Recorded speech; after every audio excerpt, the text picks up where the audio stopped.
what I'm going to do is set a scene, and I'm not going to set myself out as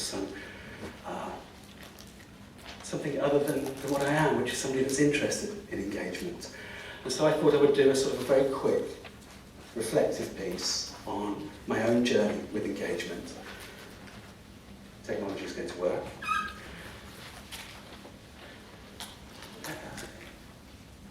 Within the audience, do you have, another show of hands? Who kind of has got it? Who kind of knows what engagement is and has a really clear definition of what membership engagement is?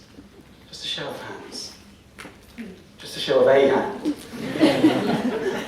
That's interesting. Right, I'm on safe ground then. Does anybody measure engagement? Oh, hands. We've got hands. Great. But in the minority, though, my own journey here started with an interest in value. MemCom were good enough to let me speak about membership value, but really, value without engagement kind of goes nowhere.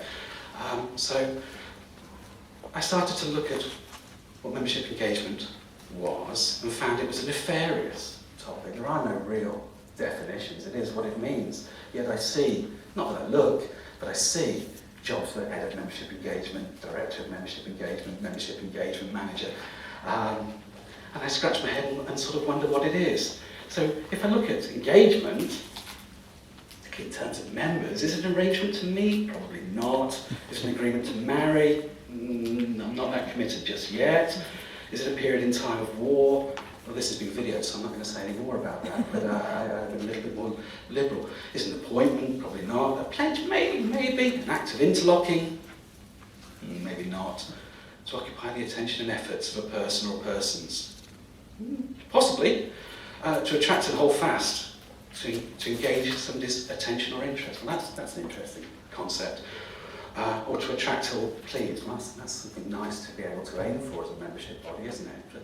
But I'm not sure any of the definition of engagement fit with where I was thinking about what membership engagement was. So I looked at some of the models that were out there. There seems to be a couple of models that sort of warrant some interest. There's sort of a ladder approach that is based on the principle that the more time a member invests and the more money a member invests, the more engaged they are. You read that straight through. And that's in direct, that's a problem. The survey work coming out by the American Society of Association Executives indicates that something like 75% of American associations feel that their members year on year have less time and less money to invest in the association, and by direct consequence, engagement is predicted to fall. Yet, MGI, I don't know if anybody's heard of MGI, interesting American organisation run by Tony Roswell, Marketing General Incorporated, always a source of good reports. Well, their research indicates that a member who is a frequent purchaser of products and services has a 28% better chance of renewing. A member that attends a meeting, 17%, 4+ meetings a year, 30%. So there seems to be some correlation that activity helps with renewal. Interesting. Another model is the pyramid model. That members can be progressed from observing activity. What's the term in social media? Lurkers, isn't it? Lurking. Passive lurking. So people can be progressed from observing to become leaders of the association. The job of the engagement function is to move somebody from a casual observer through to a consumer, through to a leader. So sort of more purposeful interpretation of the ladder above. The other two, I think are quite interesting as well. There's a narrow definition that an engagement has to be meaningful. It has to mean something to the member. There's an interesting score. I don't know if anybody uses Leader Network Engagement Score. Does anybody use that in their association? It's an interesting one to look at. And then there's it's just everything, which is sort of my default position from time to time. It's just absolutely everything. It's all engagement. Every service, inquiry, complaint, voicemail, email. That's all engagement. I'm not sure that's not too large for me at the moment. I'm trying to map all of the engagements on that definition within my own professional body. It's a Herculean task. And then America's always an interesting place place to look at. There's always something interesting going on with American associations. Engagement as a gamification process. So the American Bar Association runs engagement games. They have produced an engagement app where members can look at where they are on their engagement score and compete against other members and see themselves move up and down the ladders. They built one around recruitment, managed to recruit 7,500 new members over a 3-year period, which isn't to be sniffed at, is it? I mean, gamification makes me think I'm a little bit uneasy about that. If it delivers 7,500 members, I can't afford to be too sniffy. And the other one that makes me nervous is associations building their grade structures around engagement. So I work for a traditional professional body and always have done. Our grade structures have always been built around some form of meritocracy. You progress up the grades from student to qualified member to fellow and beyond.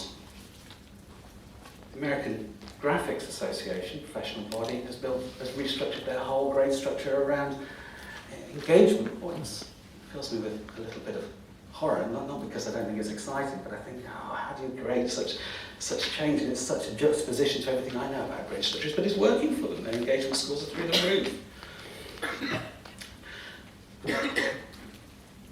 Another model that I thought was quite interesting, as I sort of was pondering what engagement meant, was the ASA's model of a foster engagement model, which is a little bit more purposeful. I won't go through the stages we're there to see, but requires an association to be purposeful about its engagement strategies, not sort of haphazard, and not just to record them, but there's an element of moving from a general awareness through the intimate relationships and sort of all the best models of a sort of learning cycle, that things are modified on the back of behaviours and patterns. A problem with engagement, because I don't think it's fair to sort of just eulogise it, I think we should criticise it as well, is that everything presented so far appears to be where the relationship between, in my case, BACP and the member happens. So one of the critical scores that I've got, does anybody else use Net Promoter Score in their business? It's growing, okay, that's the most show of hands we've had.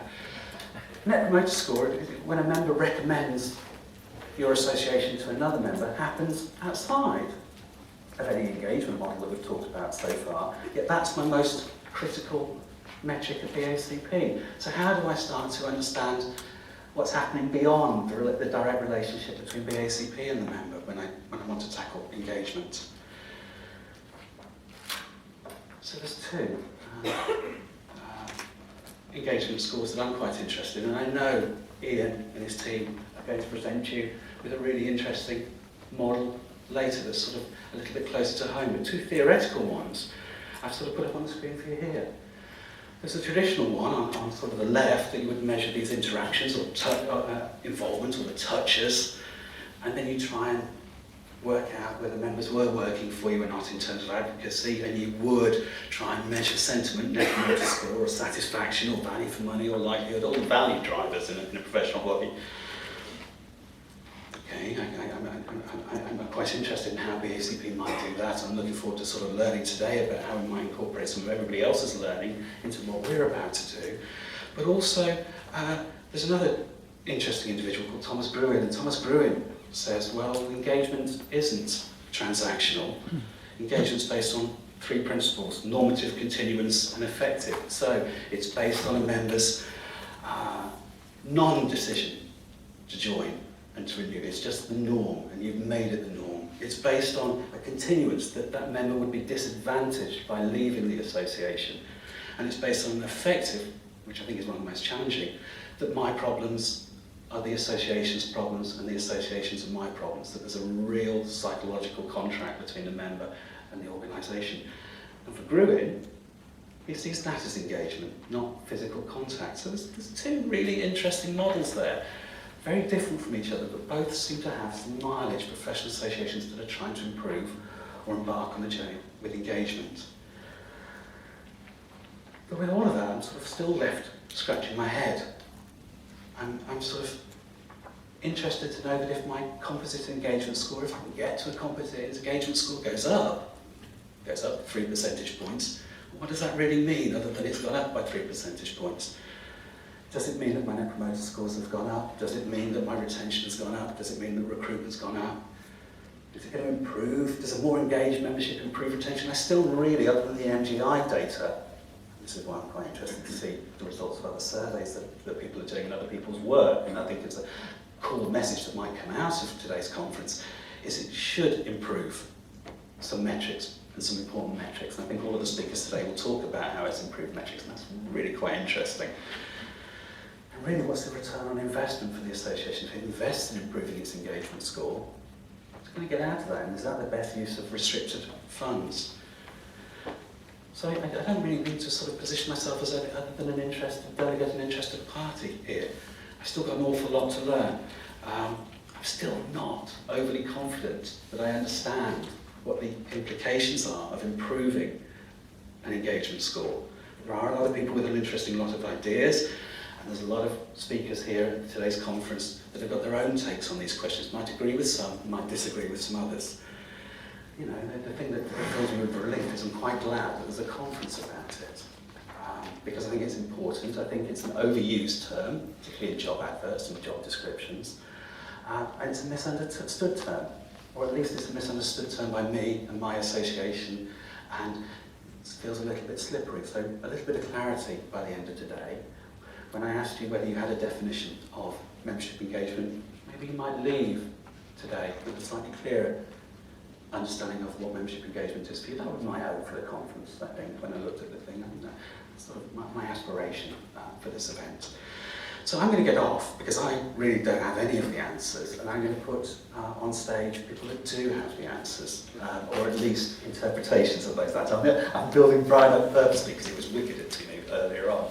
I don't mean to, but you've got some very illustrious speakers today. I'm pretty sure they're going to warrant the rapturous applause at the end of their presentations that you demonstrated. Without that, I'm off. Brian's on.